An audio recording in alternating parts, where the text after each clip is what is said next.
Bonjour Dominique.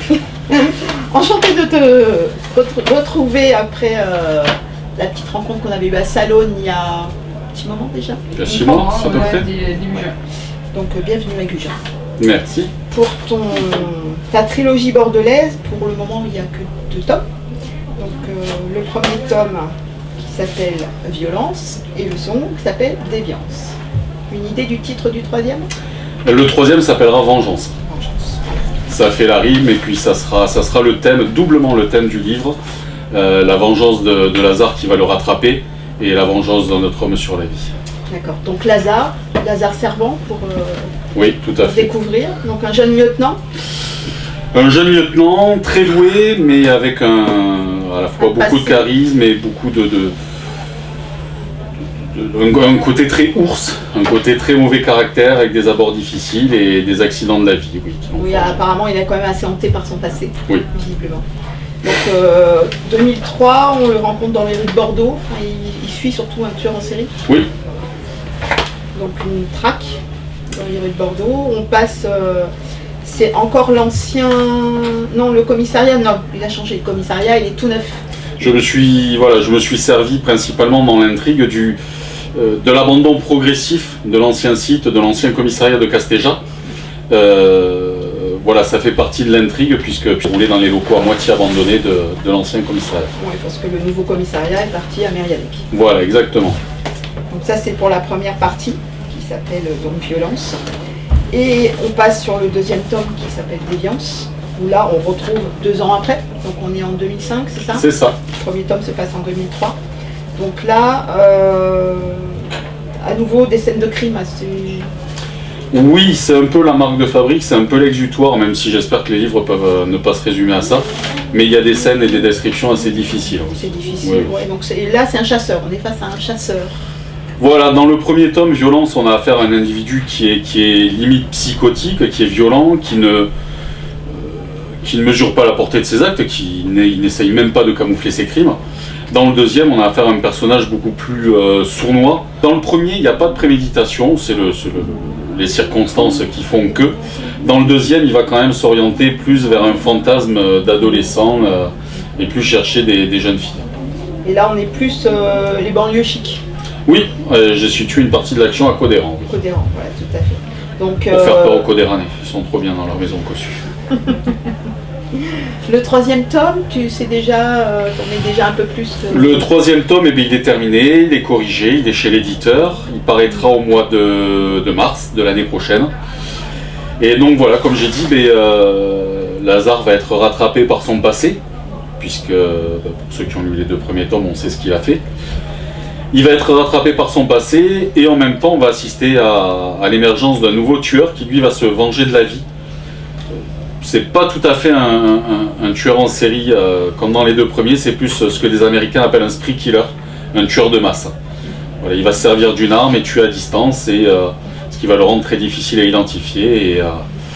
Et Lazare, donc, tout en ayant une enquête comme Boulet, parce qu'on enquête sur lui et sur ce qu'il a fait, il va lui aussi enquêter sur cet individu, essayer de le rattraper dans un temps très bref.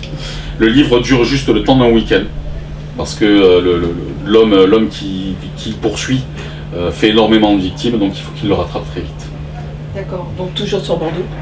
Toujours sur Bordeaux, oui. Lazare n'a pas déménagé? Non, Bordeaux. Non.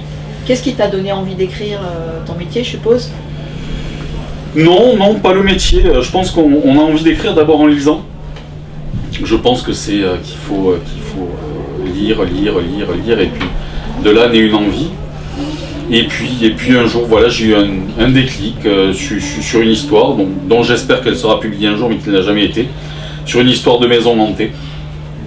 Et puis, concernant la trilogie bordelaise, c'est tout simplement la visite de Castéja. Voilà, alors effectivement, c'est dans le cadre du métier de policier, on a été appelé pour un déclenchement d'alarme dans l'ancien commissariat. Et je me suis volontairement perdu à travers les couloirs, parce que c'est quand même une sacrée bâtisse. Elle a une sorte de charisme particulier. Et voilà, et j'ai eu l'idée d'y situer une partie de l'histoire. Parfait. Voilà. Merci. Merci à toi. Vous avez des questions? C'est bon pour moi. Non, je voudrais savoir ce qu'il va faire après, parce qu'il dit qu'il ne sait pas, mais je pense qu'il a une petite idée après la trilogie. Ah non, non, non, non. En ce moment, je suis en train de remanier mon premier roman. Il y a quelqu'un qui travaille pour des maisons d'édition nationales qui serait potentiellement intéressé pour mon premier roman, donc qui n'a jamais été publié. Et pour le coup, j'ai remis le nez dedans, ce que je n'avais pas fait depuis des années. Je me suis dit, mon Dieu, que c'est mal écrit. Alors, je suis en train de le remanier largement. C'est un polar? Non, c'est pas un polar, c'est un roman d'épouvante psychologique. Oh. C'est un militaire traumatisé qui emménage dans une ancienne maison, qui va tâcher de réhabiliter, et ben voilà, est-ce que c'est lui qui est fou ou est-ce que c'est la maison qui est tentée? Donc j'aimerais bien le voir édité, bien sûr, mais je me dis, il faut que je le réécrive entièrement, c'est très mal écrit. Et puis il y a des fois, ben, j'écris mais c'est laborieux, et d'autres fois, ben, ça sort plus facilement. Alors bon, on verra. Le prochain objectif, c'est surtout ça, essayer de faire publier ce premier roman. Ouais, je pense que tes romans sont tout de même très visuels, ça serait vachement bien de les voir en adaptation, série ou... Il y a une dame là qui est en train de faire le tour, qui m'en a parlé. Je crois que c'est le rêve de tous les écrivains. Hein, mais il y en a, ça se passe plus dans la tronche des gens, ou tandis que là, il y a de la psychologie, d'accord, mais il y a tout de même des lieux emblématiques à Stéja qui seraient super bien sur le oui. Une de mes amies correctrices, on dit bêta-lecteur aujourd'hui, bon, je dis c'est une amie, m'a fait la réflexion parce que enfin moi dans tous les cas j'arrive pas, j'ai pas de retour là-dessus sur mes bouquins. Je sais pas ce qui est bien, ce qui est pas bien, ce qui est... Et donc elle me suit depuis le début, là elle a corrigé le troisième et effectivement elle m'a dit que c'était très visuel. Elle m'a dit que c'était quelque chose qu'elle aimait, que c'était très visuel. Je suis assez content parce que c'est vrai que bon, je lis énormément, ça c'est une évidence, comme j'ai dit tout à l'heure, il faut lire pour écrire. Mais mes points de repère à moi, ils sont surtout visuels, c'est le cinéma principalement. Donc tant mieux, ouais, s'ils sont visuels, parce qu'il y a pas une volonté. Je me dis pas, tiens, il faut que ça soit visuel, mais c'est vrai que c'est quelque chose qui est sous-jacent quand j'écris. Ouais. Et tu as des modèles quand tu écris, tu as des modèles qui t'inspirent? Non, j'essaye de faire au plus simple.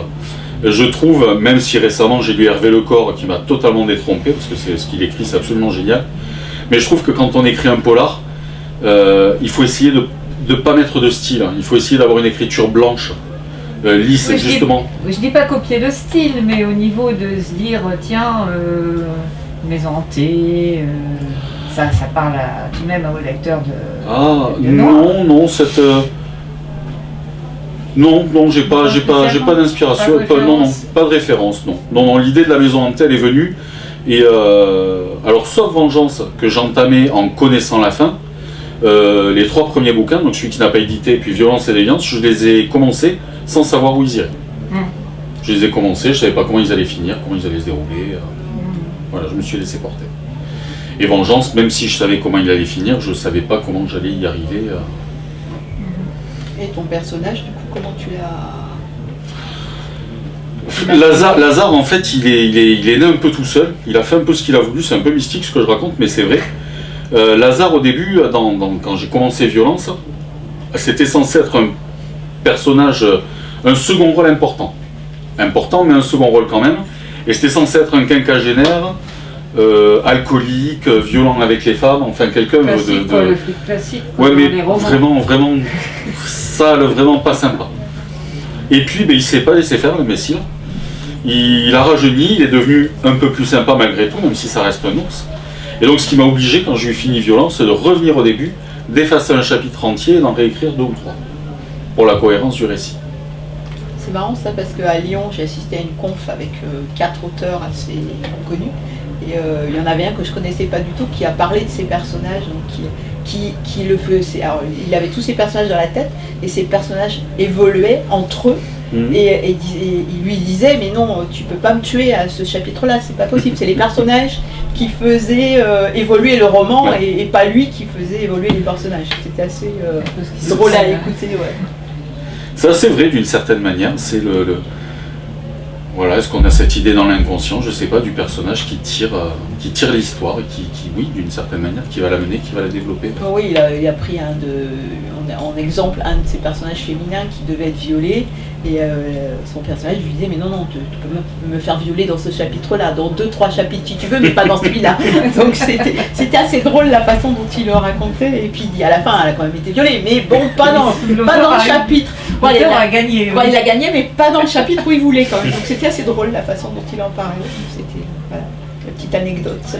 Donc comme quoi les personnages sont quand même vivants, très vivants dans la tête des auteurs. Oui, il y a des personnages comme ça qui ont leur importance et on vit avec. On vit avec. C'est aussi important pour les lecteurs, je pense, parce que moi, comme je travaille au commissariat, il y a plein de collègues qui me disent tel personnage là, c'est un tel, un petit peu un personnage. Je dis non, c'est pas un tel, non.